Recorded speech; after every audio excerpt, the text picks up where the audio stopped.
Allahabad high court की लखनऊ पीठ ने लोकसभा में विपक्ष के नेता राहुल गांधी की नागरिकता के विवाद पर केंद्र सरकार से ब्यौरा मांग लिया है।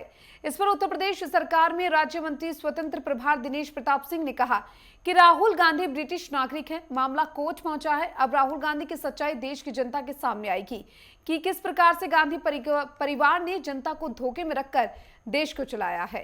नेटवर्क 10 के प्रमुख संवाददाता लालचंद ने दिनेश प्रताप सिंह से खास बातचीत की है, जरा सुनिए। नेता प्रतिपक्ष राहुल गांधी की नागरिकता को लेकर एक बार फिर राजनीति में चर्चा है।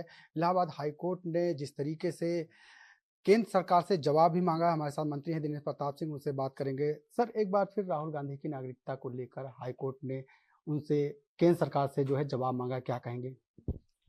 जितना मैंने आप लोगों के माध्यम से, मीडिया की खबरों के माध्यम से महसूस किया है कि राहुल गांधी स्पष्ट रूप से ब्रिटिश नागरिक हैं।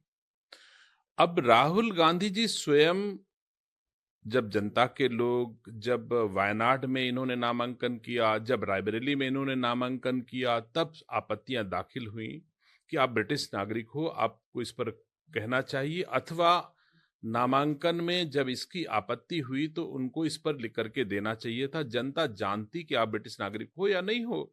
तो लोग न्यायालय गए और न्यायालय ने आदेश किया है। मैं उम्मीद करता हूं कि जनता के सामने, देश के सामने अब सच्चाई आ सकेगी, क्योंकि सामान्य नागरिकों की आवाज को नजरअंदाज किया गया गांधी परिवार के द्वारा, लेकिन न्यायालय की बात को नजरअंदाज नहीं किया जा सकेगा। अब उनको जवाब देना पड़ेगा और जो साक्ष्य जनता के सामने ब्रिटिश नागरिक होने के लोगों ने दिए हैं, उनकी सच्चाई हम लोगों के सामने आ सकेगी। जितना मैं समझता हूं, रायबरेली के होने के नाते, कि सोनिया गांधी स्वयं हमारे भारत की नागरिक नहीं हैं, राहुल गांधी हमारे भारत के नागरिक नहीं हैं, तो इन दोनों के सामने यह संकट है, यह विश्वास का संकट है कि भारतवासी कैसे उनके ऊपर विश्वास करें। सोनिया गांधी जब देश में आती हैं तो उनका नाम सब कोई जानता है, अंतानिया माइनो था, और उनके पिता का नाम सब कोई जानता है, उसके आगे तक के लोग नाम जानते हैं। और जब आई तो वो श्री राजीव गांधी जी से शादी हुई,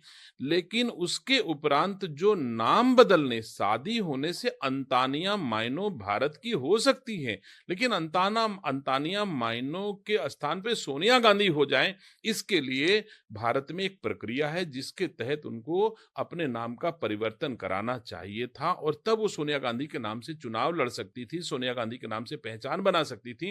लेकिन मैं समझता हूं कि सोनिया गांधी जी का नाम, वैलिड नाम, विधिक नाम, भारत के नियम, संविधान के अनुसार, कानून के अनुसार उनका नाम नहीं परिवर्तित हुआ है, और उसके नाम से इतने दिन तक लाभ लिया। और उसी भांति राहुल गांधी भी ब्रिटिश नागरिक होने के बाद भी भारत की नागरिकता होल्ड कर रहे हैं। तो मैं समझता हूं कि गांधी परिवार ने देश को धोखे में रख करके और अब तक देश चलाया। चूंकि वो सत्ता में थे, पावर में थे, कुछ भी कर सकते थे, तो अभिलेखों से छेड़छाड़ करके, परिवर्तन करके, देश की जनता को गुमराह करके एक लंबे अरसे तक उन्होंने देशवासियों के ऊपर रूल किया। लेकिन अब मोदी जी की सरकार है, इसमें इस तरह की बेईमानी, इस तरह का धोखा अब देशवासियों को कोई नहीं दे पाएगा, चाहे वो गांधी परिवार हो, चाहे कोई परिवार हो। बिल्कुल, ये थे मंत्री दिनेश प्रताप सिंह, जिन्होंने नेटवर्क 10 से बात की और तमाम सवालों का उन्होंने जवाब दिया है। वीडियो दिलीप के साथ में लालचंद, नेटवर्क 10, लखनऊ।